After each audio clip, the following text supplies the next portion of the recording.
சுட்டி TV. Friends, school லீவெல்லாம் விட்டாச்சா? அப்புறம் என்ன பிளான் பண்ணியிருக்கீங்க?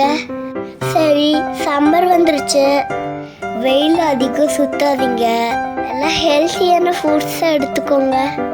சரி, ஓகே, நம்ம வீடியோக்குள்ளே போகலாமா?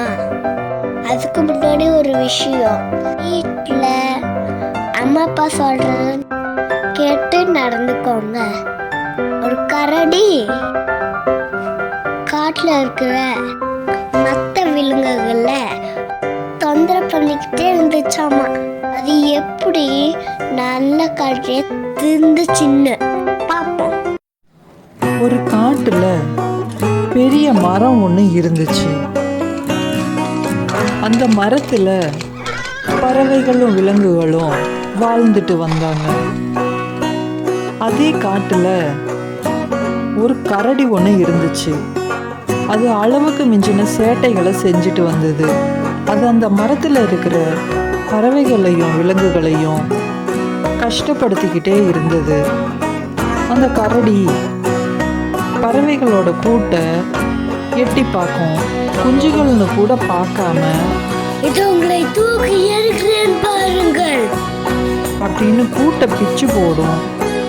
அதுக்கு அந்த குருவியோ, கரடியாரே, என் கூட்டை ஒன்றும் செய்யாதீர்கள், என் குஞ்சுகள் உள்ளே இருக்கின்றன என்று குருவியோ கரடியை பார்த்து கதறியது. ஆனாலும் அந்த கரடிக்கு மனம் இறங்கவில்லை. அதே போல குரங்குகள் வந்தாலும் அந்த மரத்துல அவங்கள தங்கவே விடாதான். அந்த குரங்குகளை பார்த்து, குரங்கே, இந்த மரத்தை விட்டு சென்று விடு, இங்க தங்க கூடாது அப்படின்னு குரங்க பார்த்தும் சொன்னிச்சான். அந்த குரங்கோ, கரடி, நீ போக சொன்னால் நான் எங்க போவேன்? இந்த மரத்தில் தான் வெகு நாட்களாக வசித்து வருகிறேன், நீ விட்டு நான் வேறெங்க செல்வேன் அப்படின்னு குரங்கு சொல்லுச்சு. இருந்தாலும் அந்த கரடி கொஞ்சம் கூட மனம் இறங்கல. இப்படி எல்லார்கிட்டையும் தன்னோட வெறுப்பை காட்டிக்கிட்டே இருந்துச்சு. அதோட குட்டி குரங்குகள்கிட்ட தலையில கொட்டு வைக்கும். அதோட தலையோ வீங்கி ரொம்ப அழுக ஆரம்பிச்சிருச்சு. அதை பார்த்து கரடியோ சிரிக்க ஆரம்பிச்சிருச்சு. இப்படி யார்கிட்டையும் அன்பு காட்டாம வெறுப்போடையே நடந்துட்டு வந்துச்சு. அதனால பறவைகளும் குரங்குகளும் வேறு மரத்திற்கு போயிட்டாங்க. ஒரு சமயம் வேடம் ஒருத்தன் அங்கே வந்து வலையை விரிச்சான். அந்த வலையில எதிர்பாராம இந்த கரடியே சிக்கிடுச்சு. சிக்கினதுக்கப்புறம் அது காடே அதிரும்படி சத்தமிட்டு அலற ஆரம்பிச்சிடுச்சு. வேடம் விரிச்ச வலையிலேயோ தானே விழுந்துட்டோமே, என்னை காப்பாற்றுங்கள் என்று கதறி அழுதுச்சு. ஆனால் யாருமே அங்கே வரல. நாம் யார்கிட்டையும் அன்பு காட்டாம இருந்தது தான் இந்த நிலைமைக்கு காரணம் அப்படின்னு உணர்ந்துச்சு.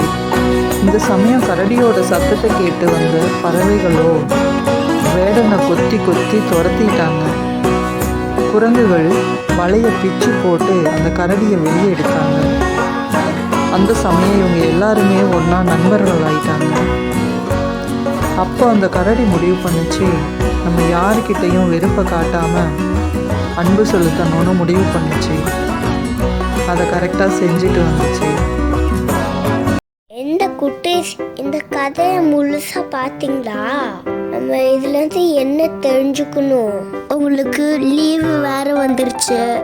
நம்ம ஃப்ரெண்ட்ஸ் கூட வெறுப்பு காட்டாம, சண்டை போடாம, ஒற்றுமையா அன்பு காட்டி விளையாடணும்.